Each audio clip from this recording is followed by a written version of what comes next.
Então, os números sempre fascinaram o ser humano, também por aquele motivo que eu já mencionei, que é apontado por Wilhelm Worringer no livro sobre o estilo gótico, onde ele lembra que as sociedades mais primitivas, mais indefesas na natureza, sempre criavam uma arte de estilo abstrato e geométrico, como se estivessem buscando refúgio, né, no mundo abstrato contra, né, os perigos e o caos do mundo físico circundante. E que, ao contrário, quando você tem uma civilização já mais avançada, com uma tecnologia e onde as pessoas se sentem mais defendidas e distantes da natureza, então aí é que começa a arte naturalística, onde a natureza já não aparece como um perigo a ser evitado, mas como uma fonte de beleza a ser imitada. Então, quer dizer, a beleza no início é concebida somente como beleza abstrata e ideal, não como beleza natural. Não é isso? Bom, quem quer que tenha se aventurado no meio do mato alguma vez, né, e eu fiquei perdido no meio do mato durante 4 dias, não vai achar nada daquilo bonito. Durante aqueles 4 dias, eu olhava para ele, eu só via miséria e perigo e pensava como é que ia sair dali. Né? Muito mais tarde, quando eu conheci o Orlando Vilas Boas, ele me contou, falou, você acha que índio gosta de mato? Você está louco, só que nunca vi um índio que pensa isso. O índio odeia aquilo. Ele limpa aquele terreno ali na tábua, faz a tábua tudo organizadinha, faz aquele círculo bonitinho, que não se parece com nada à natureza, né? É uma forma geométrica, e fica ali e não sai dali. Só quem sai dali são os profissionais, os caras treinados, né? Quer dizer, índio com 20, 30 anos de experiência, os guerreiros, os responsáveis pela tribo, podem sair. Os outros não se permitem que saiam de jeito nenhum. Quer dizer, não é louco, ele não vai lá se oferecer para uma onça, para um jacaré. Né? E, além disso, eu digo por experiência própria, mato, você não consegue lembrar o caminho que você percorreu. Você anda 100 metros, você está perdido. E daí, tentando sair dali, você é capaz de parar muito mais longe do que estava. É uma coisa absolutamente desesperadora. Então, nós começamos a gostar gostar de natureza, como as pessoas dizem. Bom, depois que inventaram a bússola, inventaram os mapas, né? Inventaram os helicópteros que vão buscar você quando você se perde, bom, daí fica tudo gostoso. Tá certo? Mas, para uma sociedade pequena, antiga, aquilo é o inferno do qual tem que fugir. Tá certo? Então, esta tendência muito antiga do ser humano a refugiar-se no abstrato, tá certo? Ela ecoa na filosofia pitagórico-platônica. Né? Quando Pitágoras diz que tudo é feito de números, eu digo, os números são inteligíveis, você os domina intelectualmente. Né? Então, se tudo é feito de números, então o mundo é menos complexo e ameaçador do que parece. Porque nós, mediante cálculos, podemos manejar o conjunto. Tá certo? É claro que isto é uma ilusão. Mas você vê que nesta ilusão aparece ao mesmo tempo o terror pânico da natureza sensível, o terror pânico do cosmos, e, ao mesmo tempo, uma ambição de poder. Quer dizer, você tem tanto medo da coisa que você sonha em poder dominá-la completamente. E se refugia nesse sonho justamente para se defender, para não ser invadido pela sensação, né, de terror cósmico. Poucos, vamos dizer, confessam realmente essa sensação de terror cósmico, de total desamparo perante a imensidão do mundo físico, tá certo? E a expectativa de outros mundos invisíveis ainda por trás do mundo físico. Né? Então, poucos dizem como Pascal, né? A solidão desses espaços infinitos me apavora. Né?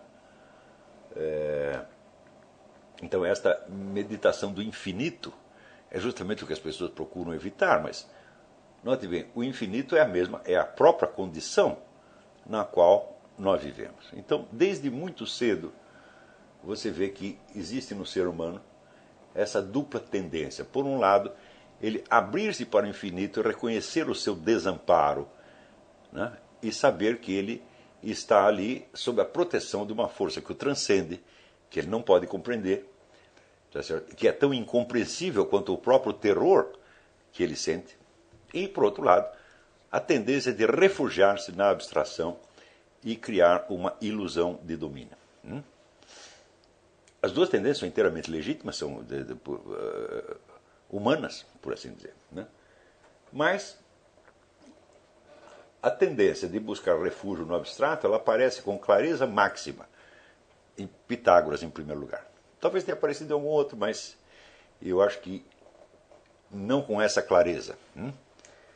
Então, se tudo é feito de números, então significa o seguinte: o mundo que nos rodeia, ele é apenas um tecido de ilusões. E por trás existe uma realidade matemática que nós podemos conhecer, compreender e controlar. Portanto, não fiquem com medo. Né? No fundo, está tudo sob controle nosso, desde que nós tenhamos em nossa mão o segredo dos números. Então, o segredo dos números foi cultuado a tal ponto, né, que o sujeito que descobriu, conta-se, eu não sei se é verdade, mas é uma história antiga, que o sujeito que descobriu os números irracionais foi executado pela escola pitagórica, porque ele bagunçou a ordem tão maravilhosa que eles acreditavam ter encontrado. Porque se existem números racionais, então o mistério, o terror do infinito do qual você estava tentando escapar através dos números acaba se reproduzindo dentro do próprio universo dos números. Quer dizer, os números tornam-se uma zona tão indefinida, tá certo? E tão incontrolável quanto o próprio universo físico. Então, isso deve ter sido considerado de fato uma grossa sacanagem. O sujeito, né, fazer isso. Ele, de certo modo, era um traidor, ele era um agente do caos externo dentro do mundo maravilhoso da ordem numérica. Então, desde o início, quando se descobre essa perspectiva, né, de dominar a realidade externa através do segredo dos números, este segredo se torna matriz de símbolos e rituais iniciáticos. Desde milênios atrás. Não existe uma só escola iniciática no mundo onde não haja um simbolismo numérico. Então, você tem isso no sufismo, na maçonaria, em tudo quanto é lugar. Né? Ora, acontece que quando você participa desses ritos, você está recebendo o impacto daquele simbolismo, mas o simbolismo, como sempre, ele vem de maneira compactada. Quer dizer, ele é uma linguagem simbólica. E o símbolo, ele necessariamente ele tem múltiplos significados. Desses significados, alguns podem ser verdadeiros, outros podem ser falsos, mas você nunca sabe de antemão. Quer dizer, um único símbolo ele tem várias camadas de significado que estão todas espremidas ali dentro dele. Ou seja, longe de te elucidar alguma coisa, o simbolismo coloca você numa espécie de movimento ou de ânsia para elucidar o significado. Então, possuir o conhecimento simbólico não é propriamente possuir um conhecimento, é possuir um problema. Aqueles que têm acesso a esses ritos podem ter a impressão de que eles adquiriram um conhecimento superior.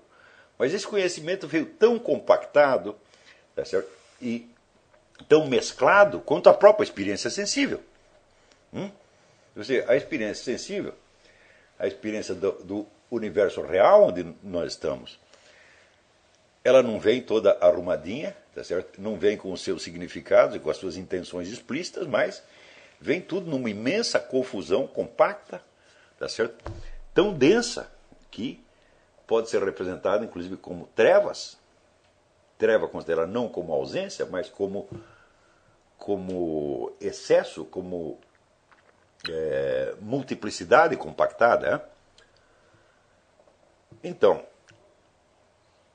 por outro lado, como dizia Susan K. Langer, o símbolo é uma matriz de intelecções. Quer dizer, dado o símbolo, você pode tirar milhares de intelecções dali. É uma espécie de hormônio intelectual. Note bem, o hormônio intelectual, ele não te dá a satisfação, ele só te dá o desejo. Assim como qualquer hormônio, não é isso? O hormônio te dá um impulso e não os meios de realizar esse impulso. Tá certo? Isso quer dizer que desde que esta coisa dos números, simbolismo numérico, começou milênios atrás, o impulso, o desejo de alcançar, através desse simbolismo, o conhecimento mágico que daria, teoricamente, o domínio sobre a realidade exterior, tem sido uma das constantes do espírito humano, por assim dizer. Né? Agora, como o símbolo não vem com a sua devida explicação, as sucessivas interpretações que se vão fazendo têm, vamos dizer, uma margem de erro absolutamente formidável. Vocês façam uma experiência. Vocês devem conhecer alguém que seja maçom. Pelo menos um maçom vocês conhecem. O sujeito passou por todas essas iniciações e está cheio de simbolismo numérico na cabeça. Peço para ele explicar. Ele não sabe. Então,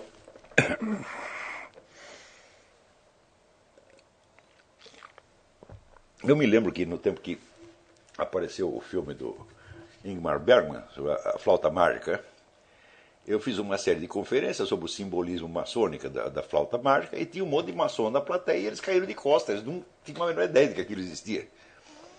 Então, quer dizer, muita gente está passando por essas iniciações, por esses rituais, há milênios. Claro que a maçonaria, tal como nós a conhecemos, aparece mais ou menos entre os séculos XVI e XVIII. A famosa Constituição maçônica é do século XVIII. Já havia algumas formações mais ou menos claras no século XVI, XVII. Mas existem outras organizações anteriores que repassavam esse simbolismo através de rituais. E todas as pessoas que passaram por isso estão com a cabeça cheia desses símbolos, nas quais eles enxergam um conhecimento a mais. Quer dizer, quem tem acesso ao símbolo tem um algo mais que o profano, por assim dizer, não tem. Tá certo? Mas este recurso a mais que eles obtiveram também não resolve nada, porque ele é tão confuso e tão incompreensível quanto o próprio mundo da experiência. Tá certo? Então, nada mais natural do que o fato de este conhecimento a mais gerar interpretações erradas e fantasiosas ao longo de milênios.